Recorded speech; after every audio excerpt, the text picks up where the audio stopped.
मेरा नाम दिवाकर है। मैं अभी कुछ महीनों पहले ही इस शहर में नौकरी करने के लिए आया था। ये शहर मेरे लिए नया होने के साथ साथ बहुत ही अजीब भी था। अजीब इसलिए था क्योंकि यहाँ का माहौल बहुत ही खुला हुआ सा था, क्योंकि जिस गांव में मैं रहकर आया था वहाँ पर बहुत ही घुटा घुटा सा माहौल था। मैं 27 साल का हो गया था, लेकिन अभी तक मेरी शादी नहीं हुई थी। मैं अपनी फैमिली के साथ गांव में रहता था, लेकिन पढ़ाई पूरी करने के बाद मैंने शहर में ही नौकरी करने का फैसला कर लिया था, क्योंकि शहर में नौकरी करने का भी एक अलग ही मजा है। मैंने यहीं पर एक फ्लैट किराए पर ले लिया था और अभी मेरी नौकरी को सिर्फ कुछ ही महीने गुजरे थे। इतनी जल्दी तो मुझे मेरी कंपनी फ्लैट नहीं दे सकती थी। मैंने ये फ्लैट एक कॉलोनी में लिया था। मैं सुबह को ऑफिस जाने के लिए निकलता था और शाम 4 बजे तक घर पर वापस आ जाता था। यहाँ पर मैंने बातचीत करने के लिए कुछ दोस्त भी बना लिए थे। वैसे मेरा एक दोस्त और भी था, वो मेरे ही साथ मेरी ही कॉलोनी में रहता था, लेकिन हम दोनों के फ्लैट अलग अलग थे। वो शादीशुदा था, वो भी गांव से ही आया था मेरे साथ नौकरी करने के लिए, लेकिन अपनी पत्नी और बच्चों को साथ लेकर आया था। मेरे पेरेंट्स का कहना था कि वो भी मेरी शादी जल्दी ही कर देना चाहते हैं, लेकिन अभी मैं शादी नहीं करना चाहता। पहले मैं अपना कुछ अलग कमा लेना चाहता हूँ। मैं जिस कॉलोनी में रहता था यहाँ पर मैंने एक लड़की को देखा था जो बहुत ज्यादा खूबसूरत थी। वो शायद यहीं पर ही रहती थी। उसको पहली नजर में देखकर ही मैं उस पर अपना दिल हार बैठा था। वो मुझे बहुत पसंद आई थी। उसका नाम सृष्टि था। सृष्टि को पहली नजर में देखकर ही मुझे उससे प्यार हो गया था। मैंने उसको पाने की चाहत कर ली थी। मैं उसके बारे में अभी कुछ जानता भी नहीं था, लेकिन फिर मैंने अपनी कॉलोनी में रहने वाले ही एक दोस्त से उसकी पूरी इन्फॉर्मेशन निकलवा ली थी। वो इस कॉलोनी के फ्लैट में अकेली अपनी माँ के साथ रहती थी। वो यहाँ के एक पार्क में मिली थी। इस शहर में आने के बाद मेरी नौकरी का काम भी बहुत अच्छा चल रहा था और मैं अपनी सैलरी का आधा हिस्सा अपने गांव भेज दिया करता था, जिससे मेरे घर वाले भी काफी खुश थे। मेरी सिर्फ एक छोटी बहन थी, बड़ा मैं ही था और शादी भी पहले मेरी ही होनी थी। मेरे पेरेंट्स ने मुझे फुल छूट दी हुई थी कि मैं अपनी मर्जी के मुताबिक शादी कर सकता हूँ और जिस लड़की से चाहूँ उससे शादी कर लूँ। उनको कोई प्रॉब्लम नहीं होगी, इसलिए मुझे किसी से भी शादी के लिए परमिशन लेने की ज़रूरत नहीं थी, क्योंकि मेरे पेरेंट्स ने मुझे पहले से ही परमिशन दी हुई थी।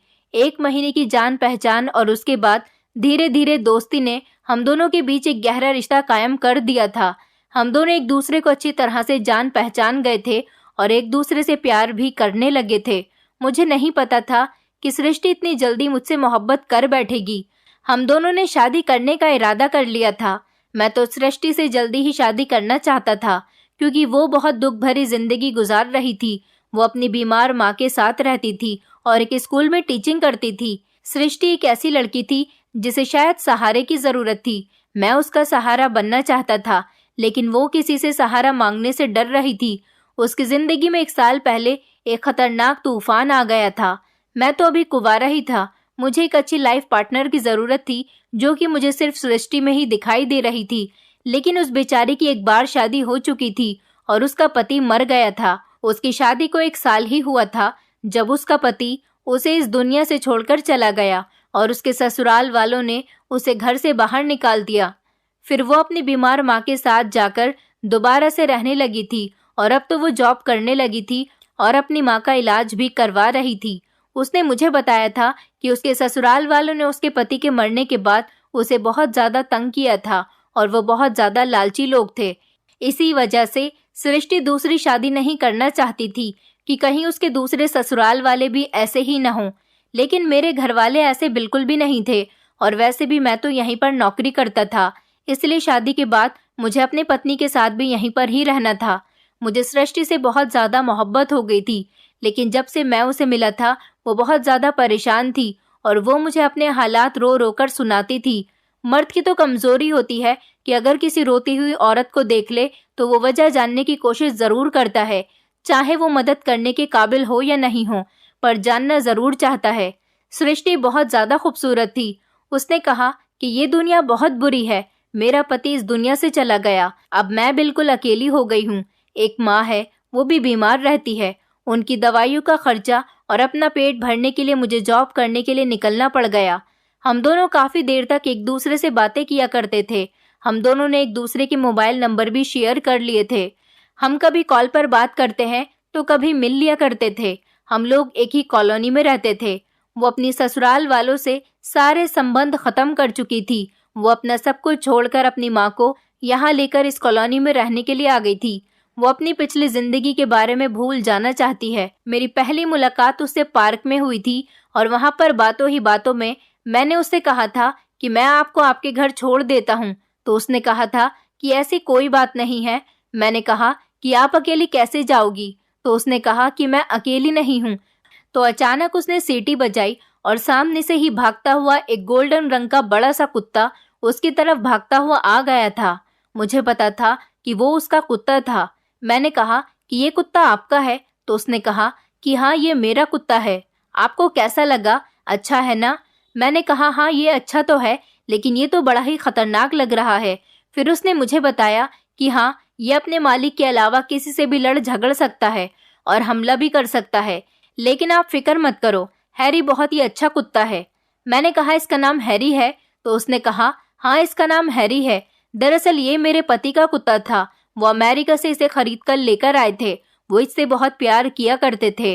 उन्होंने हमेशा इसे अपनी औलाद की तरह प्यार किया था, इसलिए ये बिल्कुल उनके साथ किसी इंसान की तरह बिहेव करता था और उन्हें बहुत अच्छे से जानता पहचानता था। शादी से पहले मुझे जानवरों से बहुत डर लगता था, लेकिन जब मैं इनकी जिंदगी में आई तो फिर अपने पति के साथ साथ मुझे भी इससे मोहब्बत हो गई थी, क्योंकि ये है ही इतना अच्छा। अब ये समझ लो कि ये मेरे पति की आखिरी निशानी है, इसलिए मैं इसे अपने ससुराल से यहाँ ले आई थी। अब ये हमारे साथ ही रहता है। ये मेरा हमेशा अपने मालिक की तरह ख्याल रखता है, कभी किसी अनजान इंसान को मेरे करीब नहीं आने देता। अगर कोई मेरा नुकसान पहुंचाने की कोशिश करता है तो ये उस पर हमला कर देता है। ये एक तरह से मेरा बॉडीगार्ड है। मुझे इसके साथ रहना अच्छा लगता है। ये कुत्ता मेरा पति 5 लाख रुपए का लेकर आया था। ये कोई नॉर्मली हरकत नहीं करता। अगर ये कुत्ता जवान होता तो और भी महंगा होता। मैंने इस कुत्ते के ऊपर हाथ फेरने की कोशिश की तो सृष्टि ने कहा कि अभी नहीं, अभी आपकी इससे दोस्ती नहीं हुई, पर ये आजकल बहुत ज्यादा परेशान है और उदास रहने लगा है।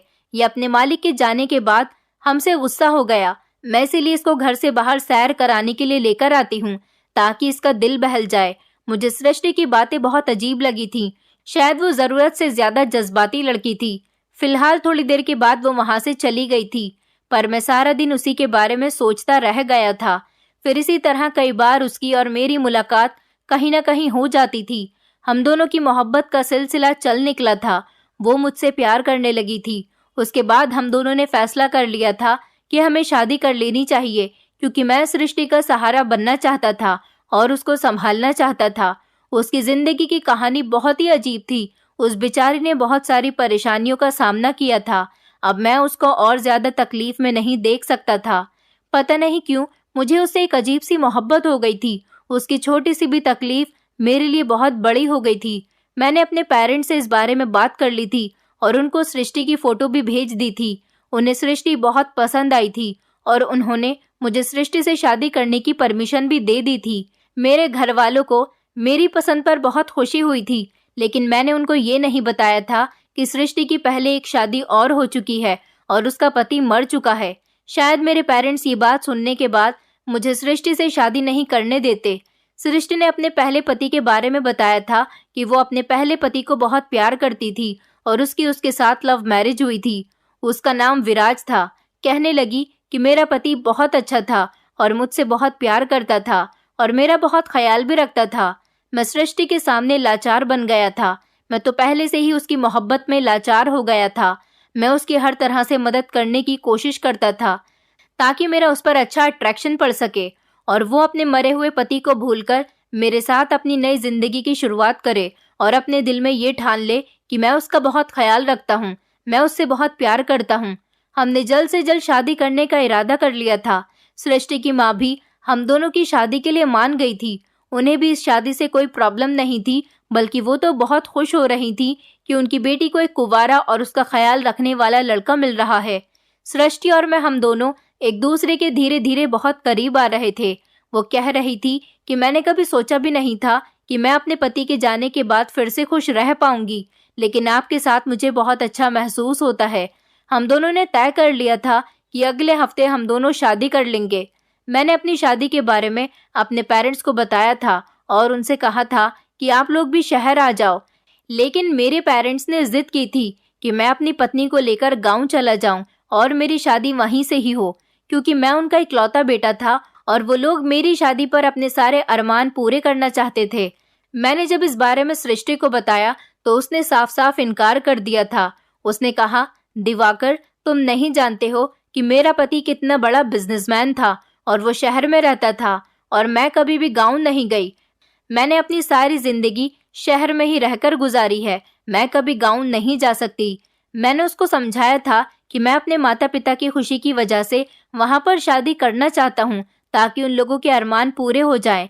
बस शादी करने के एक हफ्ते बाद हम यहाँ पर वापस आ जाएंगे। सृष्टि ने कहा कि इस एक हफ्ते में मेरा यहाँ पर काफी कुछ बदल जाएगा। उसने मुझे गांव जाने से साफ इनकार कर दिया था और कहा था कि शादी यहीं से ही होगी। मैंने जब इस बारे में अपने माता पिता को बताया तो वो लोग भी नहीं मान रहे थे, इसलिए मैंने सृष्टि की ही बात मान ली और शहर में ही कोर्ट मैरिज कर ली थी। इस बात से मेरे माता पिता भी नाराज हो गए थे, और नाराज होते भी क्यों नहीं, क्योंकि उनका इकलौता बेटा होते हुए मैंने उनके सारे अरमानों पर पानी फेर दिया था। फिर मेरी छोटी बहन भी थी जिसे मेरी शादी की बहुत चाहत थी, वो बेचारी भी रोती हुई रह गई थी। मैंने अपनी फैमिली के साथ ये कर अच्छा नहीं किया था, मुझे बहुत शर्मिंदगी हो रही थी। कई दिनों तक मेरे घर से तो कोई कॉल भी नहीं आई थी। इस तरह से सृष्टि मेरी जिंदगी में आ गई थी और उसने अपना सामान भी मेरे फ्लैट में शिफ्ट करवा लिया था। सृष्टि की माँ अपने बड़े बेटे के यहाँ पर रहने के लिए चली गई थी। शादी के बाद हमारी जिंदगी बहुत अच्छी गुजरने लगी थी। सृष्टि कहने लगी कि मैंने कभी सोचा भी नहीं था कि मुझे फिर से एक लाइफ पार्टनर मिल जाएगा। मेरी किस्मत शायद बहुत अच्छी है। हम लोगों की जिंदगी ऐसे गुजर रही थी जैसे किसी फिल्म के हीरो हीरोइन की जिंदगी होती है। हम एक दूसरे के बिना नहीं रह पाते थे। वो हैरी को भी अपने साथ लेकर आई थी और वो भी अब मेरे घर में ही रहता था, जबकि मैं इस सब के खिलाफ था। मुझे जानवरों को घर में रखना बिल्कुल भी पसंद नहीं था और ये कुत्ता भी मुझे बहुत खतरनाक लगता था। इसके लिए मैंने बाहर एक जगह बना दी थी। वो मेरे साथ थोड़ा कंफर्टेबल तो हो गया था, लेकिन इस तरह से नहीं जिस तरह से सृष्टि के साथ रहता था। सृष्टि ने बताया कि जब से उसका पहला पति इस दुनिया से गया है, ये बहुत उदास हो गया और ये उसको बहुत याद करता है क्योंकि वो इसका मालिक था। मैंने कहा था कि हाँ, जानवरों में भी तो फीलिंग्स होती हैं और कुछ जानवर ऐसे होते हैं जिनके अंदर बिल्कुल इंसानों जैसी फीलिंग्स होती हैं, इमोशंस होते हैं, जैसे कुत्ता, बिल्ली या फिर भेड़ बकरी जैसे जानवर जो इंसान से बहुत जल्दी अटैच हो जाते हैं। सृष्टि और मेरी शादी को अभी 1 महीना ही गुजरा था जब अचानक एक दिन सृष्टि की तबीयत खराब हो गई। मैं ऑफिस में था और पड़ोस के घर से मुझे कॉल आई थी कि आपके घर में जो कुत्ता रहता है वो जोर जोर से भौंक रहा है, वो लगातार आवाज निकाल रहा है, ऐसा लगता है जैसे वो किसी परेशानी में है। आप जरा अपने घर में जाकर देखें कि आपके घर में क्या परेशानी है। मैं जल्दी ही ऑफिस से घर आ गया था और जैसे ही मैं घर में दाखिल हुआ तो हैरान रह गया था कि मेरी पत्नी जमीन पर बेहोश पड़ी हुई थी। तभी तो हैरी इतना शोर मचा रहा था। मैं सृष्टि को फौरन अपनी गाड़ी में ले जाकर डॉक्टर के पास ले गया था। डॉक्टर ने एक बहुत अच्छी खबर सुनाई थी। उन्होंने कहा था कि आपकी पत्नी प्रेग्नेंट है। इस बात से मैं बहुत खुश हुआ था और सबसे पहले मैंने कॉल करके इस बारे में अपनी मम्मी पापा को बताया था। इस बात को सुनकर उन लोगों की नाराजगी भी अब थोड़ी कम हो गई थी, वरना तो उन्हें लगता था कि शहर की लड़की से शादी करने के बाद मैं शहर का ही हो गया हूँ। हमारी शादी को 1 महीना हो गया था और ये खुशखबरी हमें जल्दी ही मिल गई थी। हम दोनों तो बहुत खुश थे। जब मैं सृष्टि को अस्पताल से घर लेकर आया तो हैरी उसको देखकर बहुत ज्यादा बोल रहा था। वो बार बार ही ऐसा कर रहा था। सृष्टि हैरी की तरफ देखकर कहने लगी, अब मैं आ गई हूँ, सब कुछ ठीक है। मैंने उसे बताया कि तुम बेहोश हो गई थी तो ये इसी तरह से शोर मचा रहा था। तभी तो मुझे पड़ोस वालों ने फोन करके इसकी वजह बताई तो मैं जल्दी से घर आ गया था, वरना तो मैं एक बहुत जरूरी मीटिंग में जाने वाला था। अगर मैं मीटिंग में चला जाता तो मैं शाम को ही घर वापस आता। मैंने कहा कि ये तुम्हारा कुत्ता तो बहुत अच्छा है और सच में तुम्हारा बहुत ख्याल रखता है। आज इसकी वजह से तुम्हारी जान बच गई, लेकिन वो अभी भी जोर जोर से भौंक रहा था। मैंने सृष्टि से कहा, लेकिन ये अब क्यों बोल रहा है? तो वो कहने लगी कि मुझे कुछ समझ नहीं आ रहा, शायद इसे भूख लगी होगी। वो उसको खाना देने के लिए चली गई, लेकिन इसके बाद भी वो इसी तरह से भौंके जा रहा था। अब सृष्टि को उस पर गुस्सा आ गया था और उसने कहा कि मेरी तबीयत खराब है हैरी, तुम क्या चाहते हो। वो वहां से चली गई। कभी कभी तो मैं भी तंग आ जाता था क्योंकि वो बहुत ज्यादा शोर मचाता था। एक दिन मैंने अपनी पत्नी को अपने पास बैठाया और उससे कहा कि देखो सृष्टि, मुझे तुमसे बहुत जरूरी बात करनी है। वो मेरी तरफ ध्यान देते हुए देखने लगी और आजकल तो वो बहुत ज्यादा खुश थी। कहने लगी कि हाँ बताओ क्या बात है। मैंने कहा कि देखो, अब हमारे घर में बच्चा भी आने वाला है और ये एक जानवर है, इसका कोई पता नहीं कि कब क्या कर दे। घर में एक छोटा बच्चा होगा और ये भी रहेगा तो मैं बहुत परेशान रहूंगा। मैं जितनी देर घर से बाहर रहूंगा मुझे टेंशन होती रहेगी। अगर तुम घर के कामों में बिजी हुई और उसने मेरे बच्चे के साथ कुछ कर दिया तो क्या होगा। सृष्टि ने मेरी तरफ देखकर कहा, नहीं नहीं हैरी, ऐसा बिल्कुल भी नहीं है। तुम नहीं जानते कि वो पालतू कुत्ता है, वो ऐसी हरकत नहीं करेगा। सृष्टि ने बताया कि हमारे घर में कुछ मेहमान रहने के लिए आ गए थे। वो लगभग 15 दिन तक हमारे घर पे रहे थे। उनके साथ उनके बच्चे भी थे। तब तो हैरी ने कुछ भी नहीं कहा था। मैंने कहा, देखो सृष्टि, जानवर का कभी कोई भरोसा नहीं होता। ये तुम्हारी तरफ देखकर बहुत बोलता है। मैंने नोट किया है कि ये तुम्हारे पेट की तरफ देखकर ही ज्यादा बोलता है। ऐसा लगता है जैसे ये कुछ कहना चाहता है। शायद अभी से ही इसे हमारे बच्चे से नफरत होने लगी है। ये अपनी नफरत का इजहार कर रहा है। सृष्टि को अचानक से गुस्सा आ गया था। उसने कहा कि नहीं, ऐसा कुछ नहीं है। उसे क्या पता कि मैं माँ बनने वाली हूँ। वो एक जानवर है। तुम कैसी बेवकूफ़ी वाली बातें कर रहे हो। मैंने आपसे कहा ना कि ये मेरे पहले पति की आखिरी निशानी है और मैं अपने पहले पति की निशानी को खुद से जुदा नहीं कर सकती। मैंने कहा, मैं अब तुम्हारे पहले पति की कोई भी निशानी तुम्हारे साथ बर्दाश्त नहीं कर सकता। जब तुम बार बार उसकी बात छेड़ती हो और कहती हो कि मेरे पहले पति की आखिरी निशानी है, तो मुझे बिल्कुल भी अच्छा नहीं लगता। क्योंकि निशानियां तो उसी इंसान की संभाल कर रखी जाती है ना, जिस इंसान से हमें मोहब्बत होती है। वो कहने लगी, दिवाकर, मैंने आपसे कभी कोई झूठ नहीं बोला। मुझे मोहब्बत थी अपने पहले पति से और मेरी उसके साथ लव मैरिज हुई थी। मैं उससे बहुत प्यार करती थी और हमेशा करती रहूंगी। वो भी दुनिया में नहीं है, चला गया है यहाँ से। अब आप क्या चाहते हो कि मैं उससे नफरत करने लग जाऊं? अगर मैं उससे नफरत कर सकती हूँ तो फिर मैं आपसे भी नफरत कर सकती हूँ। सृष्टि की इस बात पर मुझे बहुत ज्यादा गुस्सा आ गया था। मैंने कहा कि मैं तुमसे बहुत ज्यादा मोहब्बत करता हूँ। इतना शायद तुम्हारा पहला पति भी नहीं करता होगा। मैं तुम्हारी जिंदगी में हूँ। मैंने तो कभी तुम्हारे सामने किसी दूसरी लड़की का जिक्र तक नहीं किया और तो और मैंने कभी किसी दूसरी लड़की को पसंद तक नहीं किया। लेकिन तुम्हें तो देखते ही मैं तुम पर फिदा हो गया था और तुम भी तो मुझे देखते ही मुझ पर फिदा हो गई थी, मुझसे प्यार करने लगी थी। मुझे लगता था कि तुम अपने पहले पति को सिर्फ अच्छे शब्दों में ही याद करती थी।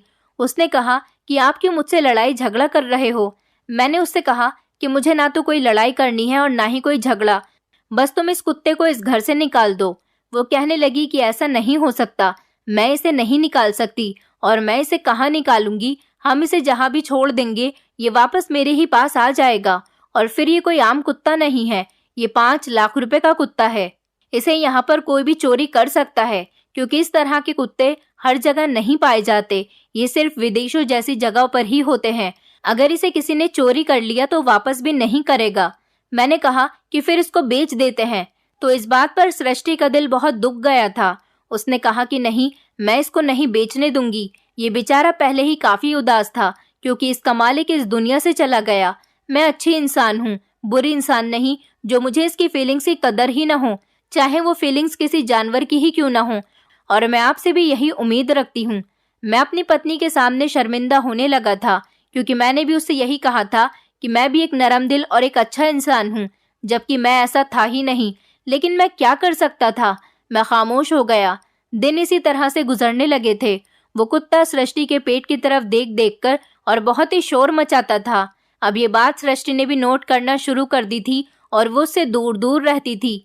मुझसे कहती थी कि आप जाकर इसे खाना दे दो। मैं जब इस कुत्ते को देखता तो मुझे भी डर लगता था।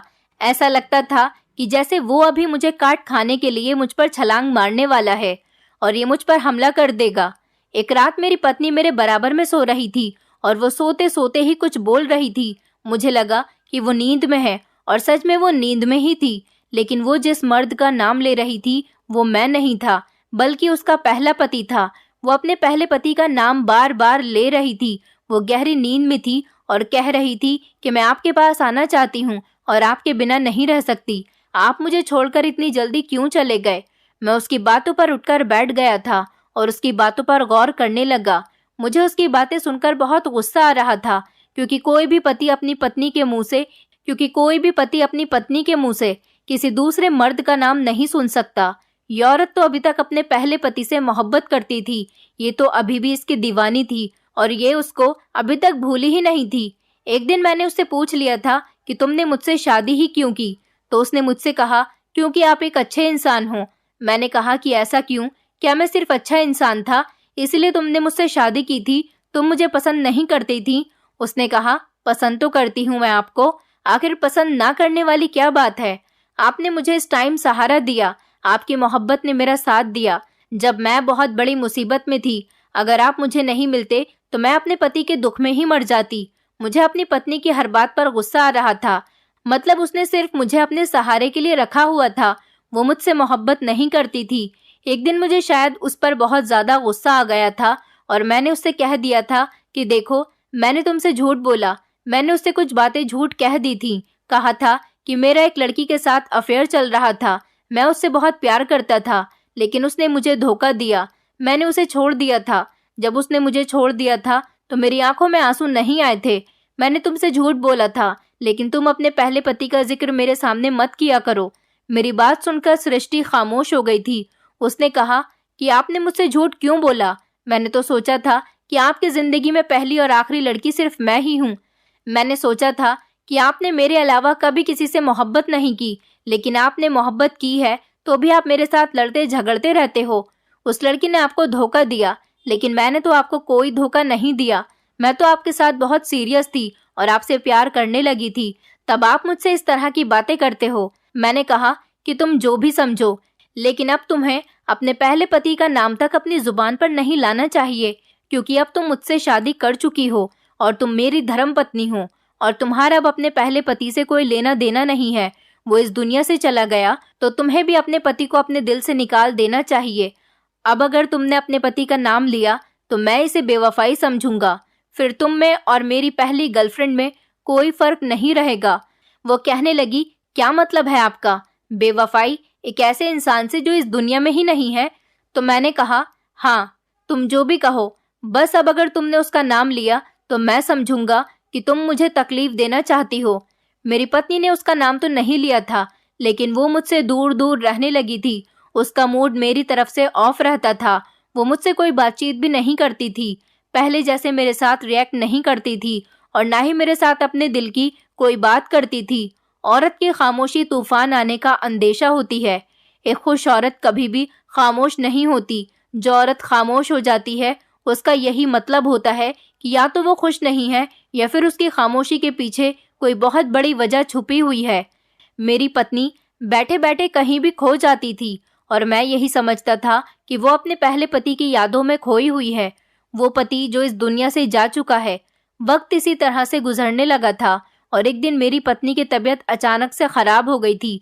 मैं उसे इमरजेंसी में ही करीब के एक अस्पताल में लेकर चला गया था। ये वो डॉक्टर नहीं था जिनके पास मेरी पत्नी का ट्रीटमेंट चल रहा था, पर मैं जल्दबाजी में उसे यहाँ लेकर आ गया था। इस डॉक्टर ने कहा था कि इनका तो टाइम पूरा हो गया, हमें फौरन ही इनका ऑपरेशन करना पड़ेगा। मैंने कहा, क्या डॉक्टर, ये बच्चे जल्दी पैदा नहीं हो रहा? तो उन्होंने कहा कि नहीं नहीं, जल्दी पैदा नहीं हो रहा, बल्कि पूरे 9 महीने हो गए और 9 महीने से भी कुछ दिन ऊपर आ गए। मैं डॉक्टर की इस बात को सुनकर हैरान हो गया था, क्योंकि अगर ऐसी बात थी तो फिर मामला कुछ गड़बड़ जरूर था। इस पर डॉक्टर ने कहा कि जरूरी नहीं है कि अगर शादी जनवरी में हुई है तो औरत फरवरी में ही बच्चा कंसीव करे। कुछ औरतें बहुत जल्दी कंसीव कर लेती हैं, लेकिन अभी ये बातें करने का टाइम नहीं है। आप पैसों का इंतजाम करो, हमें ऑपरेशन करना होगा, वरना बच्चे की जान को खतरा हो सकता है। मैंने जल्दी से सारी फॉर्मेलिटीज पूरी कर दी थी। मेरी पत्नी का ऑपरेशन हो गया था। मेरी पत्नी ठीक थी। उसे ऑपरेशन रूम से कमरे में लेकर आए थे, लेकिन बच्चे को 24 घंटे के लिए मशीन में रखा गया था।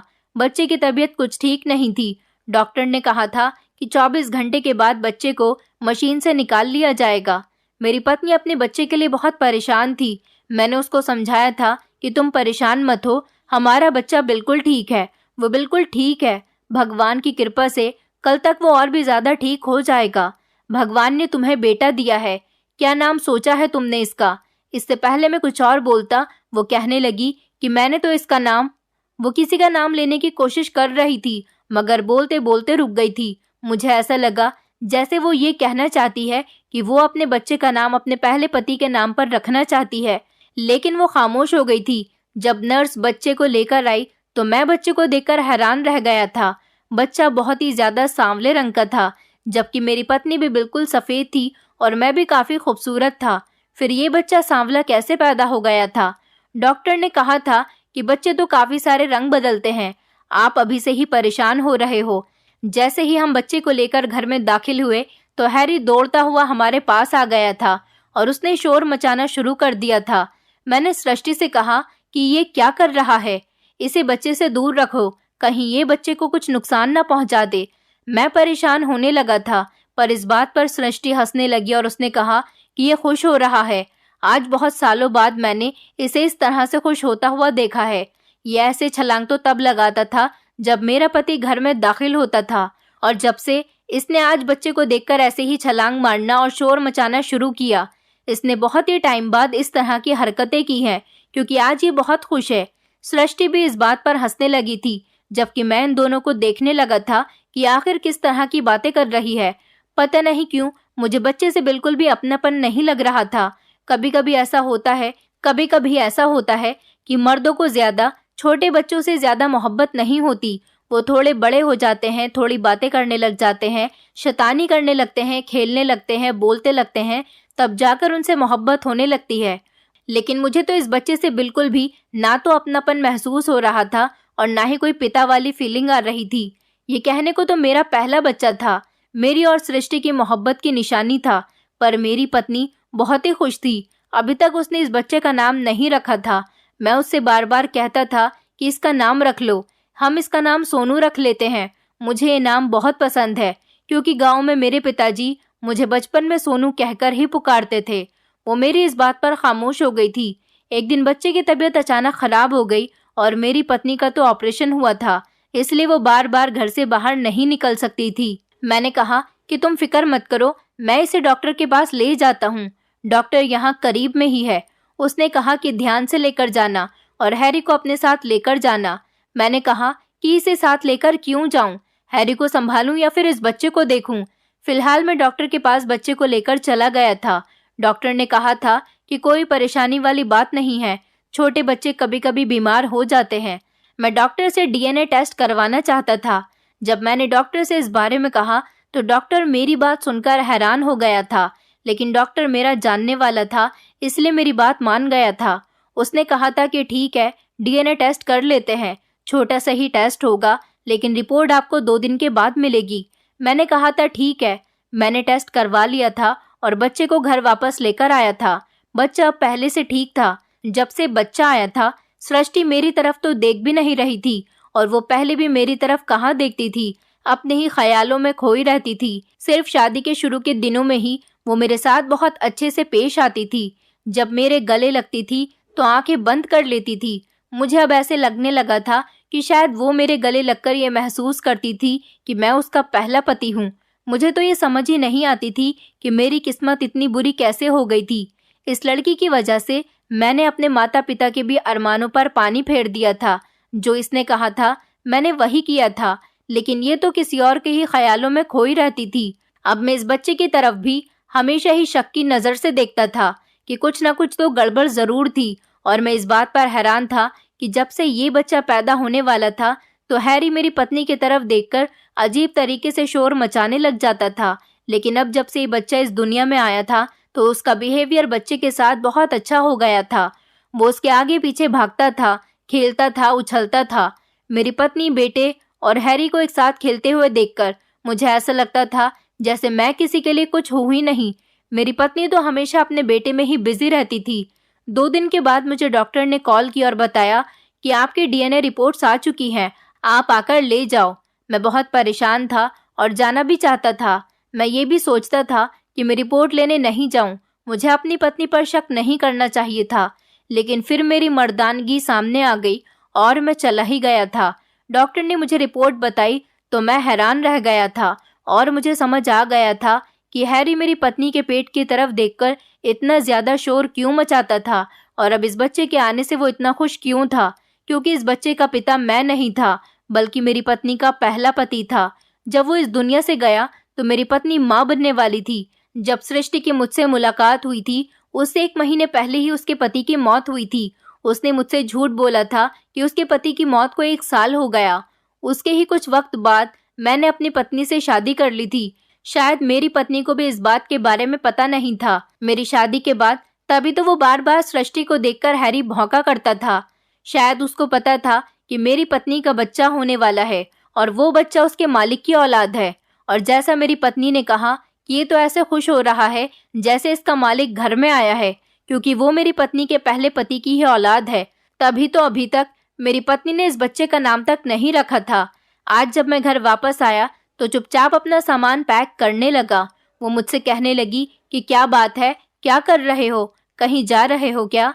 मैंने कहा कि हाँ, जा रहा हूँ हमेशा के लिए। उसने कहा कि क्या मतलब है? मैंने उसे डीएनए की रिपोर्ट दिखाई और सब कुछ बता दिया था। मैंने कहा कि बस मुझे एक सवाल का जवाब दे दो और इस सवाल के जवाब पर हम दोनों की जिंदगी टिकी हुई है। क्या तुम्हें इस बारे में पता था? अगर तुम्हें नहीं पता था तो मैं तुम्हें माफ कर दूंगा और इस बच्चे को भी एक्सेप्ट कर लूंगा। सारी जिंदगी हमेशा तुम्हारे साथ रहूंगा। लेकिन अगर तुम्हें पता था और फिर भी तुमने मुझसे झूठ बोला तो मुझे कोई और फैसला करना पड़ेगा। मैंने कहा, देखो, आज तुम झूठ मत बोलना, सच बोलना। जो होगा सच होगा। हमारे बीच पहले भी बहुत झूठ थे। कुछ झूठ मैंने तुमसे बोले थे, लेकिन मैंने तुमसे झूठ बोलने की उम्मीद नहीं रखी थी। मेरी पत्नी खामोशी से ये सब कुछ सुन रही थी, पर उसकी आंखों में आंसू आ गए थे। उसने कहा कि मुझे शक था कि शायद मैं प्रेग्नेंट हूँ, लेकिन ये तो मासूम बच्चा है ना, और इसका तो पिता इस दुनिया में भी नहीं है। ये अनाथ है। अगर तुम इसको सहारा दे दो तो भगवान हमेशा तुम्हारा भला करेगा। मैंने कहा, भगवान मेरा इस बात से ही भला नहीं करेगा। मुझे सिर्फ ऐसी पत्नी की जरूरत थी जो सिर्फ मेरी होकर मेरे बारे में सोचे। लेकिन तुम तो अभी भी अपने पहले पति को नहीं भूल पाई हो, और ये बच्चा भी उसी का है। मैं कैसे तुम्हारे साथ रह सकता हूँ? मुझे माफ कर दो। मैं इस रिश्ते को आगे लेकर नहीं चल सकता। मेरी पत्नी रोने लगी थी। मैंने कहा कि वो एक जानवर था, एक कुत्ता था। उसको इस बात का आइडिया हो गया था कि ये बच्चा उसके मालिक का है, लेकिन मैं बेवकूफ बना रहा, आखिरी सांस तक बेवकूफ बना रहा। और अगर अभी मैं ये टेस्ट नहीं करवाता तो शायद मुझे तुम सारी जिंदगी बेवकूफ बनाकर रखती। क्या तुमने मुझे एक बेवकूफ आदमी समझा था? इस बात से मुझे बहुत ठेस पहुंची थी। मेरी पत्नी रोने लगी थी, मेरे कदमों में बैठकर रो रही थी। मैं परेशान था और अपना सामान बांधकर घर से निकल आया था। और घर से आज मुझे अपने गांव आए हुए 2 महीने हो गए। मैं अब दोबारा उस शहर में वापस नहीं जाना चाहता, क्योंकि मैं जानता हूँ कि वहां जाऊंगा तो मुझे अपनी पत्नी की याद आएगी। उसने मेरे साथ धोखा किया था, मुझे बेवकूफ बनाया था। मैं अपने माता पिता के पास आ गया और मैंने उनसे माफी मांगी थी। शायद मेरे साथ ऐसा इसीलिए हुआ था क्योंकि मैंने अपने माता पिता का दिल दुखाया था। मुझे नहीं पता था कि मेरी पत्नी कैसे रह रही है। मैं उसको उसके हाल पर छोड़ आया था। मैंने अपनी पत्नी को डिवोर्स दे दी थी। उसे इस बात पर बहुत अफसोस हुआ था कि मैं उसे डिवोर्स दे चुका हूँ, लेकिन गांव आने के बाद मैंने उसे कभी पलटकर नहीं देखा था। मैंने अपने माता पिता को ये बात बताई तो उन्होंने कहा कि वो लड़की बहुत चालाक थी, जो अपने फायदे की वजह से किसी के माता पिता को उससे अलग करवा सकती है, तो वो उसको भी धोखा दे सकती है। अपनी माँ की बात मुझे अच्छी तरह से समझ आ गई थी और अब मैं अपने गांव में ही नौकरी कर रहा हूँ। मेरा काम बहुत अच्छा चल रहा है। मुझे शहर जाने की जरूरत ही नहीं। मेरे माता पिता के आशीर्वाद से मेरी जिंदगी अच्छी गुजर रही है, लेकिन मेरे माता पिता मेरी दूसरी शादी करवाना चाहते हैं। मैं अभी तक सृष्टि को नहीं भूल पाया हूँ और अपने माता पिता की खुशी के लिए शादी करने के लिए तैयार हूँ। दोस्तों, उम्मीद करती हूँ आपको हमारी कहानी पसंद आई होगी। कहानी पसंद आई है तो वीडियो को लाइक करें, चैनल पर नए हैं तो चैनल को सब्सक्राइब करें और हाँ, नोटिफिकेशन बेल को जरूर दबाएं ताकि अगली अपडेट सबसे पहले आपको मिले।